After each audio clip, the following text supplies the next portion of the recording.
발을 씻으신 후에 옷을 입으시고 다시 앉아 그들에게 이르시되 내가 너희에게 행한 것을 너희가 아느냐. 너희가 나를 선생이라 또는 주라 하니 너희 말이 옳도다. 내가 그러하다.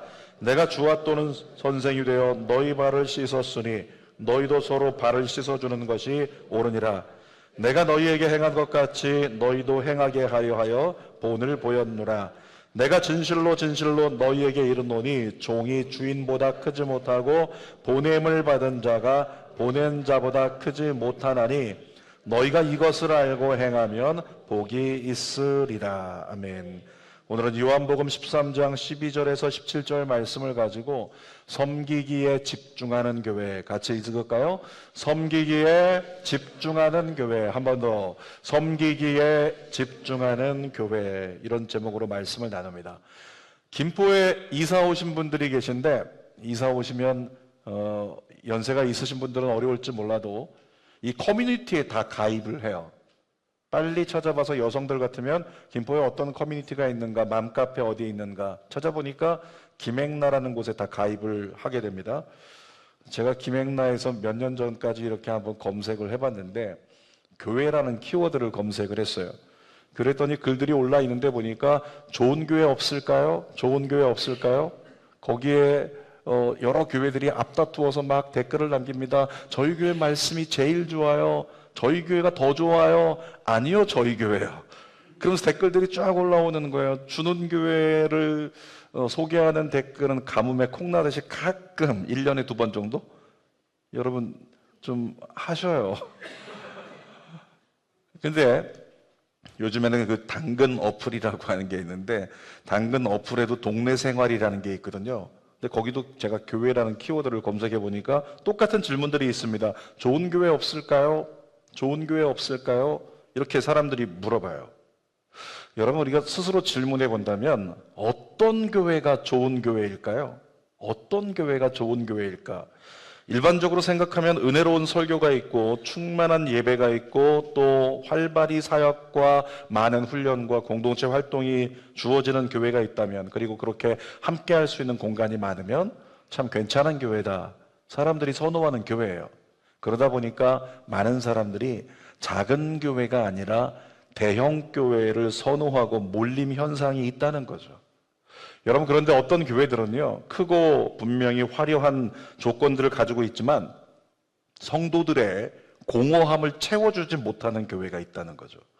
반면에 어떤 교회들은 굉장히 작은데 많은 것을 할 수 없는 환경 가운데 있지만 섬김과 사랑이 정말로 살아있어서 모두가 다 얼굴이 환한 그런 교회가 있다는 거예요. 저는 이렇게 말씀을 드리고 싶습니다. 좋은 교회보다 세상을 변화시키는 교회를 추구할 수 있기를 원합니다. 뭐라고요? 따라합시다. 좋은 교회보다 세상을 변화시키는 교회. 다시 한번요. 좋은 교회보다 세상을 변화시키는 교회. 그런 교회를 추구할 수 있기를 원하고 주는 교회가 그런 교회가 되기를 원해요. 여러분, 어떤 교회가 세상을 변화시키겠습니까? 좋은 설교, 찬양, 너무 좋은 찬양, 거기에 만족해 하는 것보다 섬기기에 집중하는 교회가 있다면 저는 믿습니다. 그 교회는 세상을 변화시킬 거라고. 예수님의 사역의 핵심이 뭐였는지 아시죠? 한마디로 말하면 섬김이에요. 예수님의 사역의 핵심이 섬김이었다면 예수님을 믿고 따른다는 교회 역시 무엇에 집중해야 된다? 섬김에 집중해야 된다는 거죠. 위로는 하나님을 예배로 잘 섬기고 옆으로는 이웃을 내 몸같이 사랑하는 섬김이 교회의 본질입니다. 자, 주는 교회 로고가 이 강단에도 여기 붙어 있고요. 그리고 이렇게 사진에도 크게 보면 주는 교회 로고입니다. 기도하면서 교회를 처음 세울 때 이렇게 디자인하는 제자가 고민하고 기도하면서 일주일 동안 기도하며 만든 로고인데 주는 교회의 목회 철학을 아주 잘 드러냈어요. 로고에 보면은 빨간색 보니까 키워보니 사람인 게 보이시죠? 또 검은색 보니까 사람인 게 보이시죠? 빨간색 사람은 누구를 상징할까요?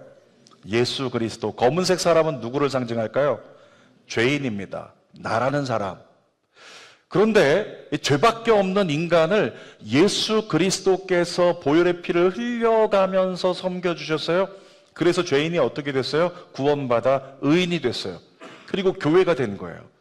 그렇게 세워진 게 주는 교회. 그런데 예수 믿고 구원받은 저와 여러분들에게는 어떤 흔적이 있을까요?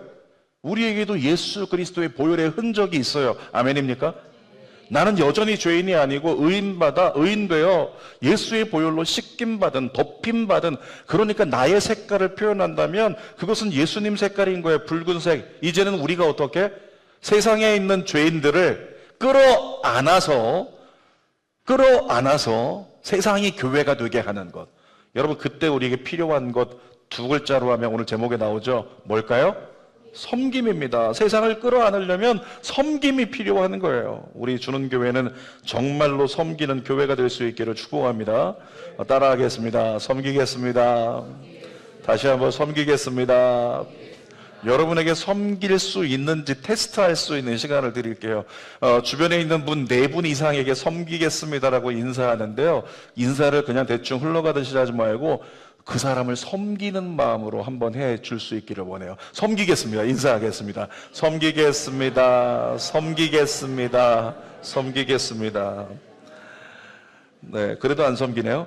자, 3가지를 나누도록 하겠습니다. 첫 번째로는 예수님의 리더십에 대해서 함께 나누겠습니다.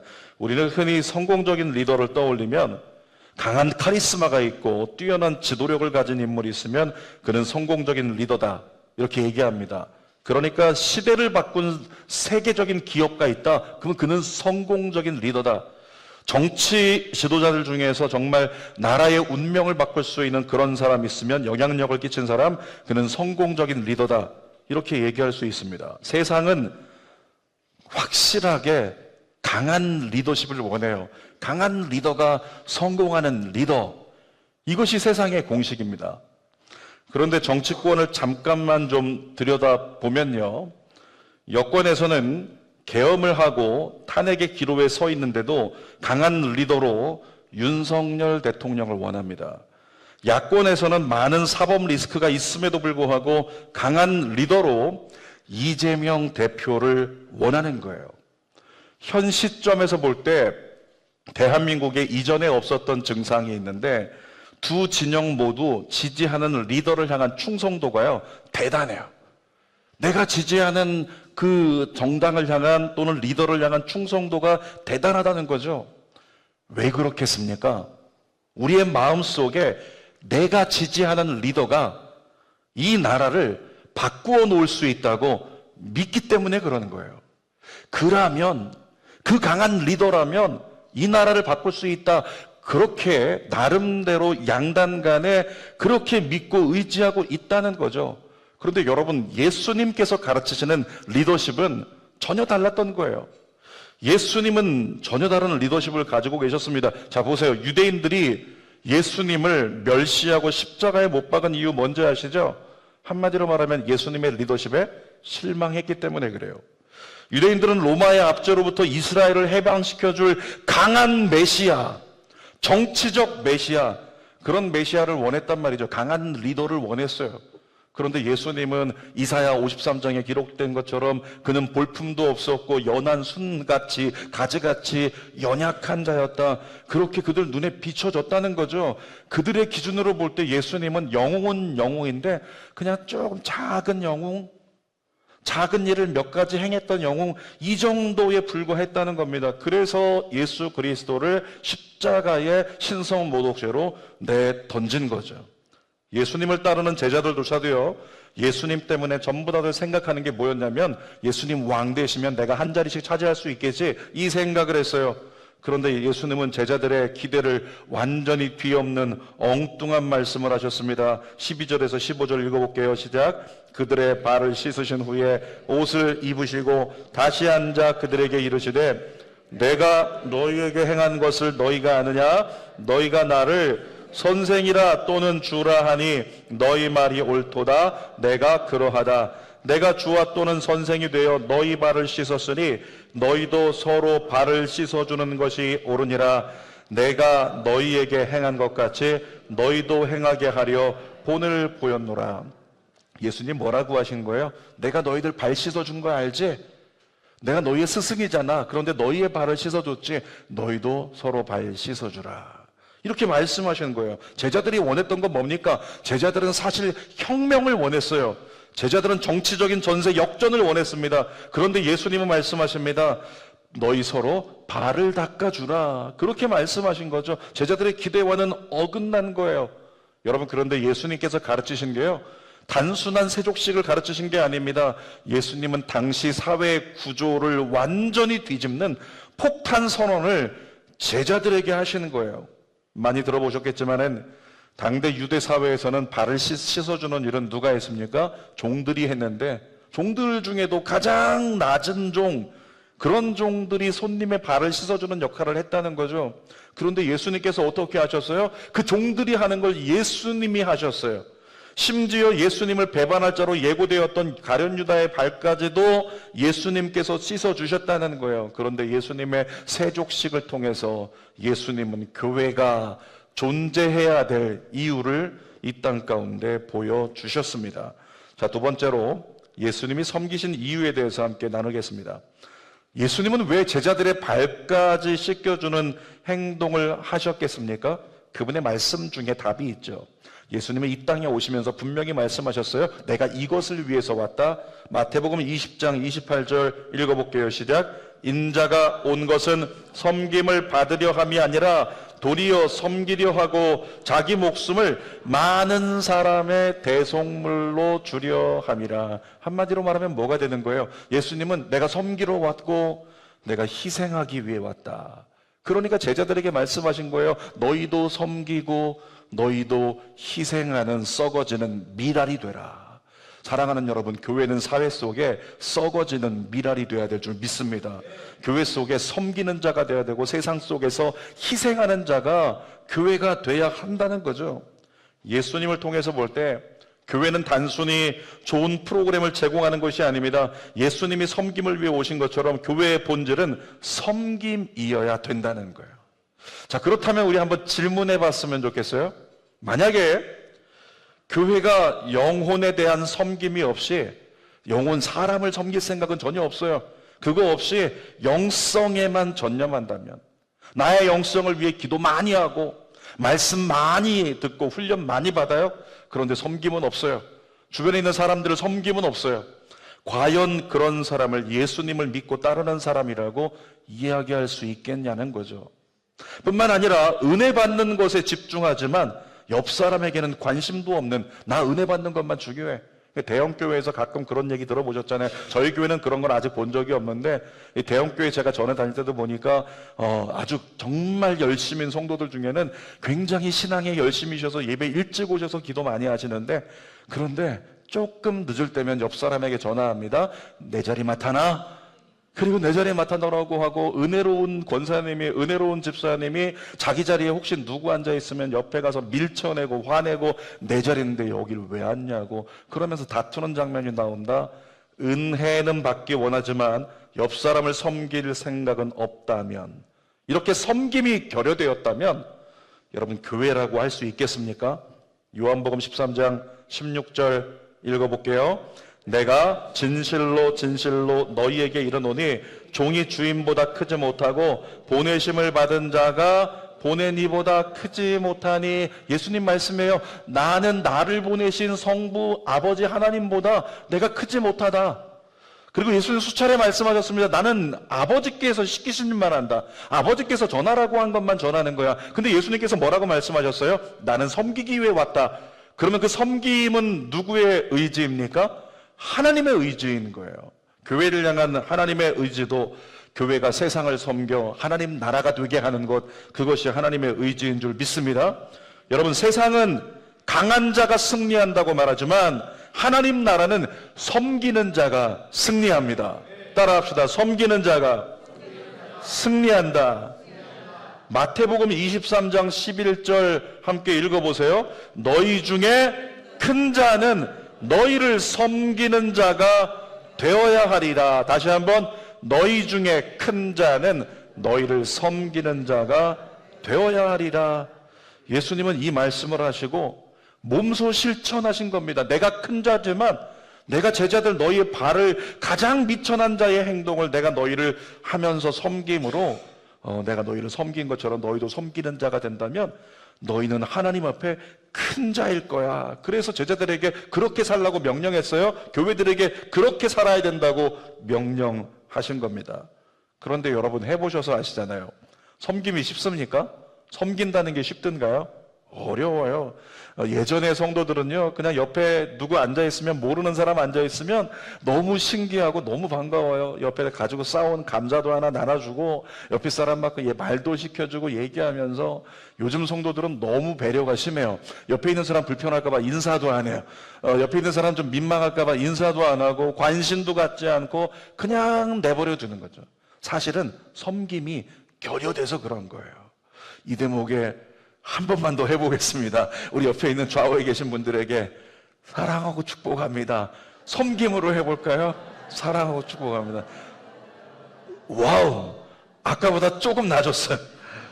여러분, 섬기는 게 어렵단 말이죠. 이유가 뭐냐면, 혹시 섬기기 어려운 이유가 내 자존심 때문은 아닐까? 나름 내가 더 배웠다고 생각하고 내가 더 크다는 생각 때문에 섬기지 못하는 건 아닐까? 우리 자신을 돌아봐야 돼요.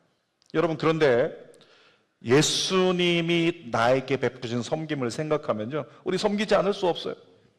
나라고 하는 죄인을 예수님께서 어떻게 해요? 아무 조건 없이 나를 위해 십자가 희생으로 섬겨주셨잖아요. 나를 위해 십자가에서 죽어주시는 섬김을 통해서 나를 구원하신 예수님을 생각할 때, 그렇다면 우리는 한 가지 질문하게 됩니다. 왜 나를?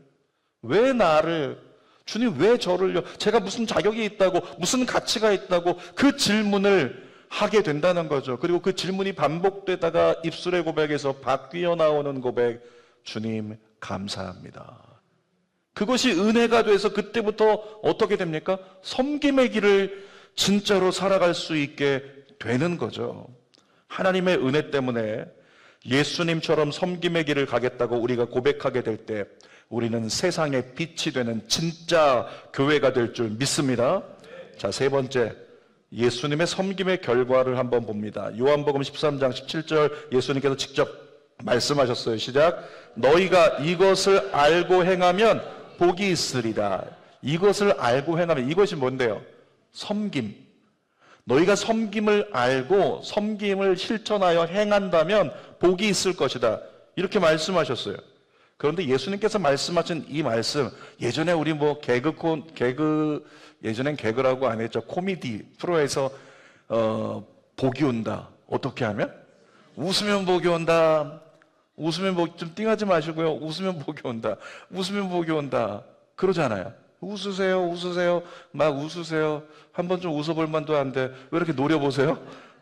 웃으면 복이 온다 그랬어요. 근데 성경은 뭐라고 얘기했냐면 섬기면 복이 온다. 따라합시다. 3번 섬기면 복이 온다. 시작. 섬기면 복이 온다. 섬기면 복이 온다. 섬기면 복이 온다. 섬기면 복이 온다고 말씀하시는데, 여러분, 이 말씀은요 실제로 과학적 근거가 있습니다. 1998년도에 미국 하버드대 의과대학에서 임상 실험 결과를 발표했어요. 테레사 수녀와 같이 불쌍하고 소외된 사람들을 위해서 봉사활동을 어떤 사람들에게 시켰는데, 그 봉사활동 하기 전에 면역 수치를 쟀어요. 그리고 일정 기간 동안 봉사활동이 끝난 다음에 면역 수치를 재서 확인을 해봤더니 전부 다 면역 기능이 향상됐다는 거예요. 혹시 여러분 중에서 난 감기 잘 걸려요, 자꾸만 열도 금방금방 납니다, 이런 분 계십니까? 면역이 부족해서 그래요. 그런 분들 계시면 어떻게 해요? 빨리 사회봉사활동하러 가세요. 사회봉사활동할 거 없으면요 매일매일 교회 와서 밀대로 여기 청소하세요. 아니면 강단 닦으십시오. 그것만 하더라도. 주는 교회 성도들 중에서 어떤 사람들은 한 달에 한 번 굉장히 면역이 향상되는 시즌이 돌아와요. 언제일까요? 대청소하는 날. 몇 사람 안 옵니다. 대청소하는 날 이 많은 성도들 중에서요 10명도 안 되게 와요. 늘 오는 사람은 늘 똑같아요. 그분들은 끝나고 돌아갈 때 지쳐가지고 막 힘들어서 면역이 떨어져가지고 독감 걸리고 막 쓰러지고 이렇게 가지 않아요. 행복해서 돌아가요. 웃으면서 돌아갑니다. 이유가 뭘까요? 면역력이 향상됐기 때문에 그래요. 자, 그런데 놀라운 소식이 있는데, 연구 참가자들 중에서는 테레사 수녀에 대한 영화를 본 후에 치매 있는 면역 항체 수치가 크게 증가했대요. 그러니까 내가 누군가를 사회봉사활동한다고 소외된 사람들을 위해 돕는 자도 면역이 향상이 되는데, 아니 누군가가 그 돕는 영상을 내가 보기만 해도 나중에 조사를 해봤더니 면역 항체 수치가 크게 증가했다는 거죠. 사랑하는 여러분, 오늘 집에 돌아가시면요, 다른 거 유튜브 뭐 보느라 애쓰지 마시고 주중에 그 드라마 보는데 꼭 아침 드라마 많이 보면서 같이 화내고 그 막장 드라마 보면서 같이 저 새끼 죽여야 되는데 이렇게 하지 마시고 어떻게 해요? 사회봉사 하는 사람들, 정말 저 오지에서 헌신하는 분들, 그런 영상을 보시라고요. 그런 영상 보면 어떻게 된다? 면역력이 향상된대요. 그러면 감기도 잘 안 걸리고 여러 가지 질병에도 놓이지 않는 하나님의 은혜가 우리에게 임하게 된다는 거죠. 그래서 하버드 대학이 그 연구 결과 후에 한 가지 명명한 말이 있는데, 테레사 효과, 많이 들어보셨죠? 테레사 효과, 이게 뭐냐면 내가 누군가를 돕기로 결정하는 그 순간부터 나는 행복해지고 건강해진다. 여러분, 이래도 섬길 생각이 없으십니까? 이래도 섬길 생각이 없으신가요? 주변에 있는 성도들에게, 이웃들에게 섬김을 실천할 수 있기를 주님의 이름으로 축복합니다. 할 수만 있다면 자원봉사활동, 사회기부활동 많이 참여하십시오. 저는 뭐 성격 유형이 그래가지고 나름대로 잘 섬기는 목사 중에 한 사람이에요. 지난 금요일 날 저희가 출근을 하는데 사모님이 얘기를 하시더라고요. 목사님 가서 붕어빵 사오시라고. 이 수자인 앞에 붕어빵 아저씨가 있잖아요. 근데 붕어빵이 가끔 너무 맛있어 보이는 거예요. 점심을 안 먹어서 배가 고프면. 그날도 점심을 안 먹고 출근하니까 붕어빵을 지나오는데 왠지 그 냄새와 맛이 이미 느껴지고 있는 거죠. 그러니까 빨리 붕어빵 사오라. 교육자들 먹게. 근데 교육자들이 아시다시피 다 건강해요. 그러다 보니까 많이 먹으면 안 돼. 하나씩만 먹여야지. 6개 사오라. 근데 제가 붕어빵을 사러 갔어요. 근데 아저씨가 붕어빵 쌓아놨는데 너무 많이 쌓아놓은 게 많이 안 팔린 것 같아요. 그러니까 팔아주고 싶어요. 섬김. 그래서 아저씨에게 얘기했습니다. 12개 주세요. 12개를 달라고 했더니 아저씨가 고맙다고 14개를 주시더라고요. 14개 붕어빵을 끌어안았습니다. 그리고 길을 건너오면서 생각을 해요. 제 그냥 자동 프로세서 속에 누구를 좀 섬길까, 붕어빵 누구를 좀 주면 좋을까, 지나가는데 길 건너편에 늘 그 카트 하나 갖고 있는 분이 계세요. 누구시죠? 야구르트 아줌마. 어떻게 이렇게 잘 아세요? 야구르트 아줌마가 서 계신단 말이에요. 그래서 제가 그분에게 직진해가지고 붕어빵을 하나 싹 꺼내면서 그분에게 전달했어요. 붕어빵 드세요. 그랬더니 왜 저를 주시냐고 처음에 거부하다가 너무 감사하다고 하면서 얼굴이 한박 웃음이 돼서 야쿠르트 하나를 꺼내주시려고 합니다. 이거 드시라고. 됐습니다. 자, 섬김발동 야쿠르트 3개 샀어요. 자, 그래서 또 그걸 끌어안고 지나옵니다. 남은 붕어빵 누구 줄 사람 있을까? 교회 앞을 지나오려고 하는데 주차장 입구에 일하시는, 주차 관리하시는 관리 아저씨가 보여요. 그분에게 붕어빵 하나 딱 꺼내서 드렸어요. 그랬더니 좋아가지고 목사님 감사합니다. 감사합니다. 주는 교회 이사 가면 누가 이런 거 주나요? 이런 말씀하셨어요. 그리고 또 지나오다 보니까 뚜레쥬르 빵집이 보이네요. 뚜레쥬르 빵집에 붕어빵 들고 가면 원수가 됩니다. 거긴 안 들어가요. 근데 옆에 보니까 또 어떤 가게가 있냐면 정육점이 있네요. 이 정육점 친구가 저를 보고 되게 이렇게 좀 친절하게 잘 해주고 해서 인사를 많이 나누는데, 제가 일하고 있길래 들어가서 형제님 붕어빵 드시라고 딱 줬더니 와 감사합니다. 나중에 고기 사러 오세요. 그렇게 말씀하시고 그때는 고기 살 수 없어서 그냥 또 지나쳐 갔어요.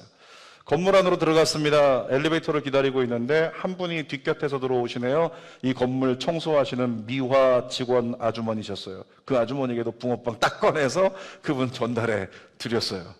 그리고 엘리베이터 타고 올라오고 있었습니다. 여러분 질문하겠습니다. 붕어빵을 저에게 받은 분들과 붕어빵을 전달한 저를 비교할 때 누가 더 행복했을까요? 누가 더 행복했을까요? 제가 더 행복했어요. 과학적 근거 있다고 그랬잖아요. 하버드대 의과대학에서 임상실험 결과 나왔다고 그랬잖아요. 돕는 자가, 나누는 자가, 베푸는 자가 더 행복하다. 아니 그 마음을 갖는 순간부터 행복하다라고 하는 거죠. 테레사 효과 때문에 그러는 거예요. 2주 전에 시니어 선교회하고 추어탕 먹으러 갔습니다. 추어탕 다 먹고 나서 그 자리에서 복음을 들었습니다. 저와 같은 테이블에 있었던 집사님 두 분이 누구시냐면 한국에서 뭐 이름 얘기하면 알 수 있는 한 분은 냉면 명장이시고 또 한 분은 연남동에서 냉면을 25년 냉면집을 크게 운영하신 분이거든요. 두 분이 서로 맞장구를 치면서 서로 하이파이브 하면서 그러면서 저에게 말씀하십니다. 목사님, 새성전으로 이사 가면요, 저희 둘이서 주일마다 냉면 삶을게요. 냉면 대접하겠습니다. 여러분, 근데 두 분의 그 냉면 기술이, 그 냉면 두 분이 만드시면 어떤 맛이냐면 오장동 냉면 뺨 때리고 한 바퀴 돌고 올 정도로 누가 이렇게 써놨네요. 오장동 냉면 뺨 때리고 한 바퀴 돌고 올 정도로 그렇게 맛있는 함흥냉면을 만드시거든요. 근데 그 함흥냉면을 자 상상해 보십시오. 지금 이제 10월달 이후로 넘어갑니다. 11월달부터 한겨울에도 주는 교회는 2부 예배 딱 끝나면 냉면 함흥냉면을 그 자리에서 다 먹을 수 있게끔 섬겨 주신다는 거죠. 혹시라도 주는 교회 건축한다고 이 조감도 나눠드렸더니 이 교회 건축 진짜 시작하는구나, 빨리 옮겨야 되겠다, 부담된다, 이런 분 계시면요, 그런 분들 잘 기억하십시오. 나중에 냉면 못 드십니다. 후회하게 될 겁니다. 어떤 성도님에게 이 얘기를 했더니 저에게 말씀하시더라고요. 냉면 만들려면 굉장히 힘든데 그분들 말씀하시고 후회하지 않으실까요? 여러분 다시 얘기합니다. 미국 하버드대 의과대학에서 연구 결과 나왔다고요. 자, 어느 날 그분들이 냉면을 만들어서 주는 교회 성도들 섬기는데 세상에 새가족들이 막 몰려와요. 새가족들 중에서는 예수 안 믿는데도 불구하고 무엇 때문에 와서 예배 참석해요? 냉면 먹으려고. 냉면, 함흥냉면, 오장동 냉면, 기억이 안 나네요. 자, 그렇게 되는 함흥냉면 드신다고. 여러분, 그때 되면 누가 제일 행복할까요? 성도들이 줄 서가지고 냉면 먹고 좋다고 감사하다고 그리고 기쁨으로 돌아갈 때 모든 것이 마무리가 될 때 누가 제일 행복하겠어요? 저는 믿습니다. 문홍윤 집사님과 한만수 안습사님이 제일 행복하실 거라고. 미리 박수 한번 할까요? 사랑하는 여러분, 예수님은 우리가 기쁨으로 신앙생활 하기를 원하십니다. 세상에 조롱당하지 않고 사회를 변화시키는 존경받는 교회가 되기를 원하십니다. 그러기 위해 오늘 우리에게 뭐라고 말씀하세요? 섬기기에 집중하는 교회가 되라고.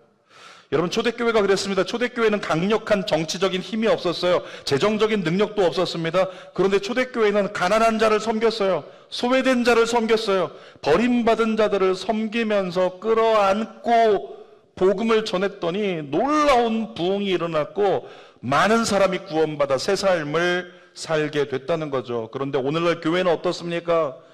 오늘날 교회, 한국교회 안타까운 모습이 있다면 무엇이 있을까요? 교회가 요구하는 것만 너무 크게 떠들 뿐 섬기는데 너무 인색해져 버린 교회가 되지 않았는가? 우리를 돌아봐야 된다는 것입니다. 결론적으로 우리는 어떤 교회가 돼야 되겠습니까? 요한복음 13장 15절에 예수님께서 분명히 말씀하셨죠. 읽어봅시다. 내가 너희에게 행한 것 같이 너희도 행하게 하려 하여 본을 보였노라. 예수님 말씀하십니다. 내가 섬겼지? 너희도 섬기기에 집중하는 교회가 되라.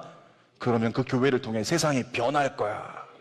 기도하겠습니다. 살아계신 아버지 하나님, 섬기기에 집중하는 교회가 되게 하여 주시옵소서. 우리 이곳에 있는 성도들 한 사람도 그냥 나 자신을 위해 사는 것이 아니라 어떻게 하면 나라를 섬길까? 어떻게 하면 교회를 섬길까? 어떻게 하면 우리 가정을 더 섬길 수 있을까? 어떻게 하면 우리 교우들과 이웃들을 더 섬길 수 있을까? 그렇게 섬기기 위해 고민하면서 하루하루를 살아 테레사 효과처럼 그 누구보다 행복하고 그 누구보다 강건한 우리가 되게 하여 주시옵소서. 예수님의 이름으로 기도하옵나이다. 아멘. 우리 찬송 드리고 기도하도록 하겠습니다. 하늘의 영광을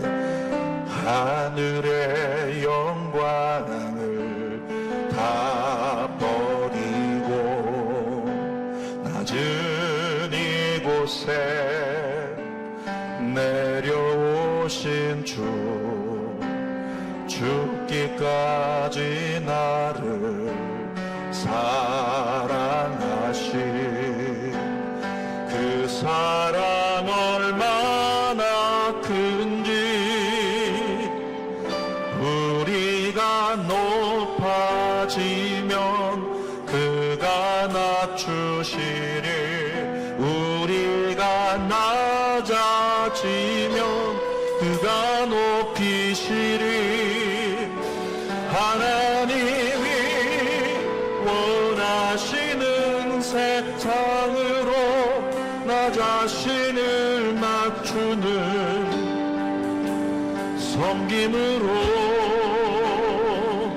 내 발을 닦아주사 먼저 섬기시고 서로 사랑하라고 말씀하시었네 하나님이 원하시는 세상으로 나 자신을 드리는 섬김의 모습